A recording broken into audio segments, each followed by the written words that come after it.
చాలా మంది దేవుడు నా ప్రార్థన వినట్లేదని బాధపడే వాళ్ళు ఉన్నారు. बहुत से लोग ऐसे हैं कि परमेश्वर मेरी प्रार्थना को नहीं सुन रहा, నాకు కావాల్సింది ఇవ్వట్లేదు, मुझे जो कुछ चाहिए वो नहीं दे నేను रहा. చాలా సంవత్సరాలుగా అడుగుతున్నాను, मैं बहुत सालों से बिता रहा हूँ, నా ప్రార్థన వెంటనే నెరవేరదు, मेरी प्रार्थना अति शीघ्र ही पूरा नहीं होता, నేను చాలా బాధపడుతున్నాను, मैं बहुत चिंतित हूँ దేవుని మీద అలిగాను. और मैं परमेश्वर से नाराज हूँ. ఇలా చాలా వరకు చాలా మంది చేస్తూ ఉంటారు. इस प्रकार से बहुत सारे लोग बहुत से बार करते रहते हैं. కానీ ఈ రోజు నేను చెప్పబోయే ఈ మాట విన్న తర్వాత ఇక మీదట అసలు ఆ ప్రస్తావనే రాదు మీ మనసులోనికి. यदि आज के समय जो बात मैंने बताने वाला हूँ, अब वो बात सुनने के बाद वो बात ही आपके मन में नहीं आएगा. ఈ విశ్వం ఎంత పెద్దగా ఉందంటే ये विश्व इतनी बड़ी है, మీకు అర్థమయ్యేటట్లు చెప్తాను. आपको समझ में आने लायक मैं बताऊंगा.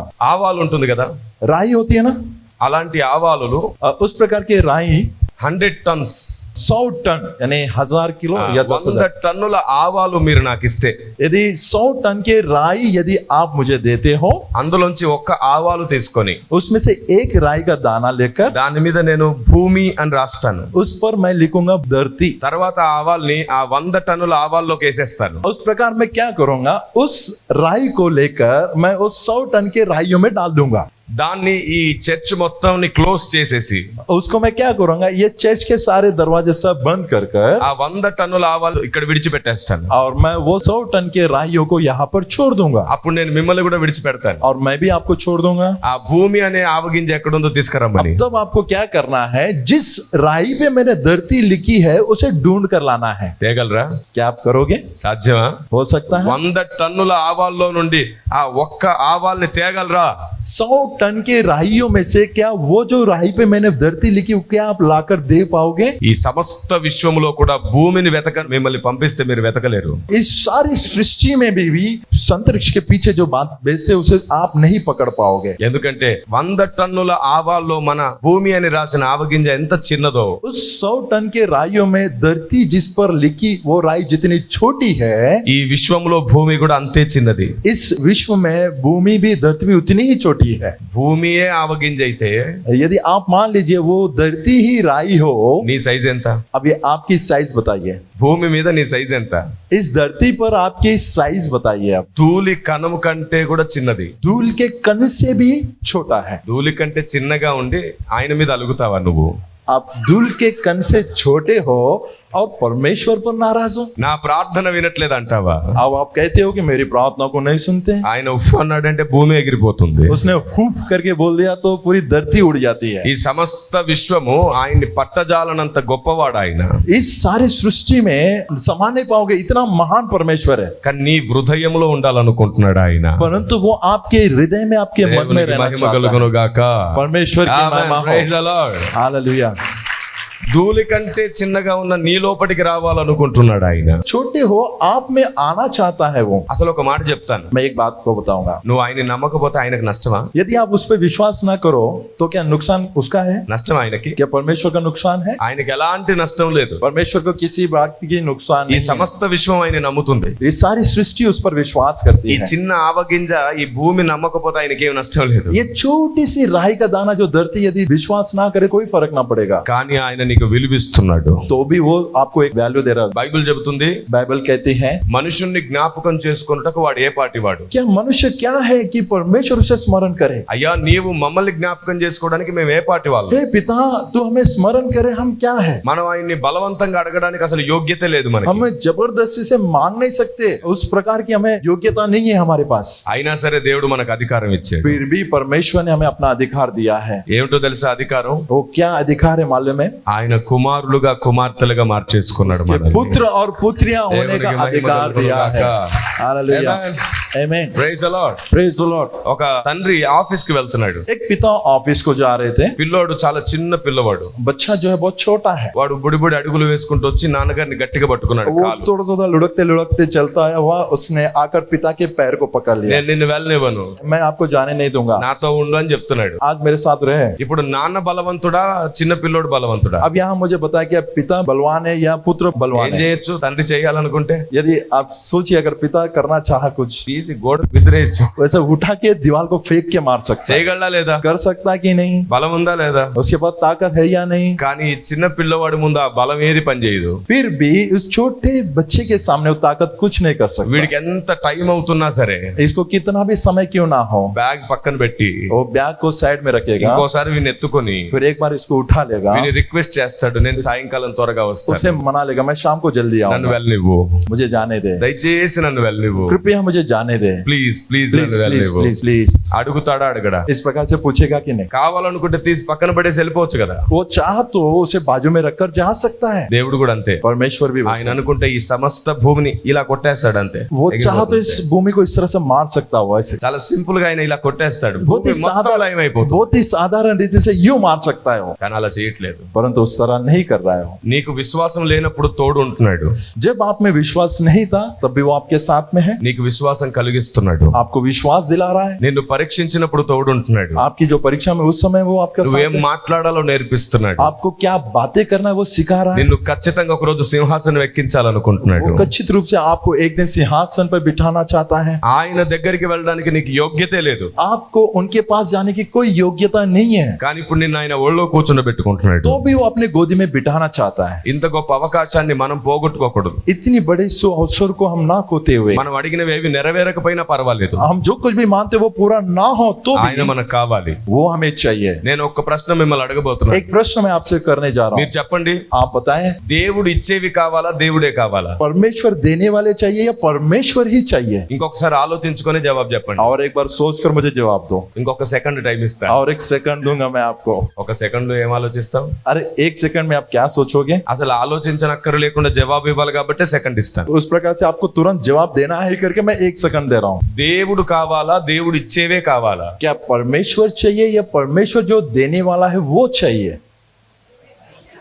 నువ్వు విన్నందుకు వందనాలు ప్రభువా. आपने सुना है परमेश्वर, मैं धन्यवाद देता हूँ। రైట్, మళ్ళీ మాట మార్చారు కదా. अभी बात नहीं बदलोगे ना, సో మీకు దేవుడే కావాలి. आपको परमेश्वर ही चाहिए। మీ నోటితో మీరే అన్నారు కాబట్టి आपके मुंह से आपने कहा, इसीलिए ఇప్పటి నుండి आज से ఈ నిమిషం నుండి इस क्षण से ఇన్నాళ్ళు మీరు అడిగిన ఆశీర్వాదాలు, जितने भी आशीषों को आपने मांगे थे, ప్రమోషన్లు, प्रमोशंस, పెళ్లిళ్ళు, विवाह, స్థలాలు, जगह, ఇల్లు, घर, వాట్ ఎవర్ మీరు ఏమేమి అడిగారో దేవుణ్ణి, जो कुछ भी आपने परमेश्वर से मांगे होंगे, ఈ రోజు నుండి అవి దొరక్కపోయినా నెరవేరకపోయినా పర్వాలేదు గాక. आज से वो मिले या पूरा ना हो तो भी हमें कोई चिंता नहीं है। ఆమేన్. आमीन। కొందరు ఇప్పుడు అనుకుంటున్నారు, कुछ लोग ऐसे सोच रहे हैं, ఈ పూట మీటింగ్ కి రాకపోతే బాగుండేది, आज के समय में ना आता तो अच्छा होता, రేపు వస్తే బాగుండేది, कल आऊंगा तो अच्छा होता। నా నోటి నుంచి నా దీవెనలు మూసేశాడు, मेरे मुंह से मेरी जो आशीष है उन्हें बंद कर दिया। ఆమెన్ అనిపిస్తున్నాడు. आमीन कह रहा है। దేవుని దగ్గరకు వచ్చి అన్ని పొందుదాం అనుకున్నాను. ओ परमेश्वर के पास आकर सब कुछ पालूंगा सोचा। కొందరు ఆమెన్ అన్నారు. हाँ, कुछ लोगों ने आमीन कहा। వాళ్ళ మైండ్ లోపట ఎలా ఉందంటే ఫీలింగ్ उनके अंदर में कैसी अनुभूति है? అన్ని పోయినాయి. सब गए। కొందరు ఆమెన్ అనలేదు, और कुछ ने आमीन नहीं कहा। వాళ్ళకు భయం ప్రారంభమైంది. हाँ, उनमें एक डर शुरुआत हुई। ఇదేమిటి ఇలా అంటాడు, अरे क्यों ऐसा कहता है? నువ్వు అడిగినవన్నీ దొరక్కపోయినా పర్వాలేదు ఆమెన్ అనమంటాడు ఏమిటి? अरे आपने जो कुछ भी मांगा ना मिला तो भी आमीन कहो। కొందరు ఆమెన్ అందామని చెయ్యి, और कुछ लोग आमीन कहते हैं, हाथ उठाते फिर पीछे लगा लेते। ఇంకొందరు ఆలోచనలో పడ్డారు, और कुछ सोच विचारों में गिर गए। ఏమనాలి నేను, अब मैं क्या बोलूं? ఆమెన్ అన్నా వద్దా? आमीन बोलो या नहीं? మళ్ళీ చెప్తున్నాను, मैं फिर से कह रहा हूं, ఇన్నాళ్ళు మీరు అడిగినవన్నీ, जितने भी आपने इतने सालों से मांगे वो सब, స్థలాలు అడిగారు, जगह मांगे, ప్రమోషన్లు అడిగారు, प्रमोशंस मांगे, గర్భఫలాలు అడిగారు, गर्भ के फल को मांगे, ఏమేమి అడిగారు మీకు తెలుసు. जो कुछ भी आपने मांगा आपको ఆ पता है। లిస్ట్ మొత్తం యేసు నామంలో वो सारा लिस्ट यीशु मसीह के नाम में నెరవేరకపోయినా పర్వాలేదు గాక. पूरा ना हो तो भी चिंता नहीं। కష్టంగా ఉంది కదా ఈ మాట, पहली बार सुना नहीं बात, ధైర్యంగా ఆమెన్ అనడానికి మనసు రావట్లేదు కదా. अब आमीन बोलने का मन नहीं आ रहा है। ఎందుకంటే ఆమెన్ అనగానే దేవుడు కూడా ఆమెన్ అంటాడు, यदि आमीन आप बोलते से परमेश्वर बोलेगा आमीन, ధైర్యం రావట్లేదు. वो धैर्य नहीं आ रहा। వాస్తవానికి సెంటెన్స్ పూర్తవల. सच बताओ ना, अभी सेंटेंस पूरा नहीं हुआ, वाक्य पूरा नहीं हुआ है। నేను చెప్పాలనుకున్న ఆ పదం కూడా పక్కన పెట్టి సెంటెన్స్ మొత్తం పూర్తి చేస్తాను. मैं जो शब्द बताने वाला हूँ उस शब्द को बाजू में रख कर उस वाक्य को पूरा करूंगा। నాకు దేవుడే కావాలి, దేవుడు ఇచ్చేవి కాదు అన్నావు. मुझे परमेश्वर ही चाहिए, परमेश्वर जो देने वाला वो नहीं, ఆయన ఇచ్చేవి కాదు, जो कुछ वो देता है वो नहीं, నాకు ఆయనే కావాలి मुझे परमेश्वर ही चाहिए అన్నావు. కాబట్టి आपने कहा, నువ్వు इसीलिए కోరినవి, जो कुछ आपने माना, అడిగినవి, जो कुछ आपने मांगा పొందుకోవడానికి వెయిట్ చేస్తున్నవి और जो कुछ भी पाने के लिए आप इंतजार कर మొత్తం रहे हो, యేసు నామములో నెరవేరకపోయినా పర్వాలేదు గాని దేవుడు ఈ నిమిషం నుంచి మీ పక్కనే ఉండును గాక. ये जो कुछ भी आपने मांगा वो पूरा ना हो तो भी कोई बात नहीं, कोई चिंता नहीं, परमेश्वर इस क्षण से आपके बाजू में रहेगा। ఆమేన్. आमीन। ఇప్పుడు కొంచెం మనసులో ధైర్యం వచ్చేసింది కదా. आप थोड़ा सा धैर्य आया मन में, ఎందుకు తెలుసా? क्यों मालूम है? ఎందుకు అంత సంతోషం కలిగింది మనసులో? क्यों इतने संकुचित हमारे मन में हुआ? నేను అడిగినవన్నీ దేవుడు ఇవ్వకపోయినా పర్వాలేదు, मैं जो कुछ भी मांगूंगा परमेश्वर ना दिया तो भी కానీ चलेगा, ఆయనే నా పక్కనుంటే చాలని నీ మనసు చెబుతుంది. परंतु वही मेरे बाजू में रहेगा तो चलेगा, ये मेरा मन कह रहा దేవుని है। అంత ప్రేమిస్తున్నావు, परमेश्वर को इतना प्रेम कर रहे हो, మీలో ఎంత ప్రేమ ఉందో ఈ రోజు మీ నోటితో దేవుడు పలికించాడు. ओ आप में कितना प्रेम है, परमेश्वर आपके मुंह से आपको बोलने लगा ఈ है। రోజు నువ్వు దేవునితో చెప్పావు, आपने आज कहा परमेश्वर से, నువ్వు ఇచ్చే వాటిని కాదు నేను నిన్నే ప్రేమిస్తున్నాను, आप जो कुछ भी दे रहे हो उन्हें नहीं परंतु मैं आपसे प्रेम कर रहा నువ్వు हूँ, నా పక్కనుంటే చాలు. आप मेरे बाजू में रहो तो चलेगा। ఆమేన్. आमीन। ఆయన పక్కనుంటే ప్రపంచం జోబులో ఉన్నట్టే. यदि वो हमारे बाजू में रहेगा तो सारा संसार हमारे जेब में ही रहा समान है। ఆమేన్. आमीन।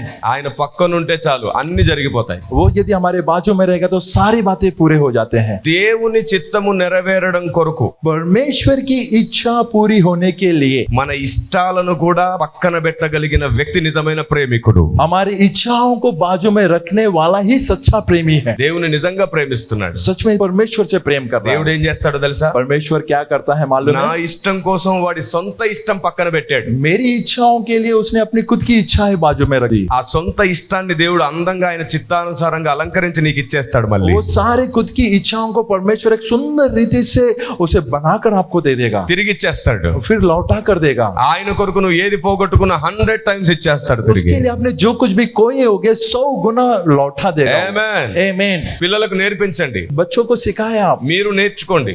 भी सीख लीजिए। దేవుని కొరకు ఏదైనా పోగొట్టుకోవడానికి ఇష్టపడాలి. परमेश्वर के लिए सब कुछ खोने के लिए हम तैयार रहे। అలాంటి మనసు లేకపోతే మనం దేవుణ్ణి ప్రేమించలేము. इस प्रकार की मन ना हो तो हमें परमेश्वर से प्रेम नहीं कर सकते। ఎందుకంటే ఆయన అనుకున్నాడు మన కోసం ప్రాణం పోయినా పర్వాలేదు और అనుకున్నాడు. उसने सोचा कि हमारे लिए अपने प्राण गए तो भी कोई परवाह नहीं। ఇప్పుడు మన వంతు अभी हमारी बाजी है, మనం అనుకోవడం ప్రారంభించాలి. अभी हमें इस प्रकार से నీ सोचना, కొరకు నేను ఏం నష్టపోయినా పర్వాలేదు, मैं आपके लिए कितना भी नुकसान सह लूं కానీ నేను నిన్ను నష్టపోను. परंतु मैं आपका नुकसान नहीं నీవు నాకు करूंगा, కావాలి.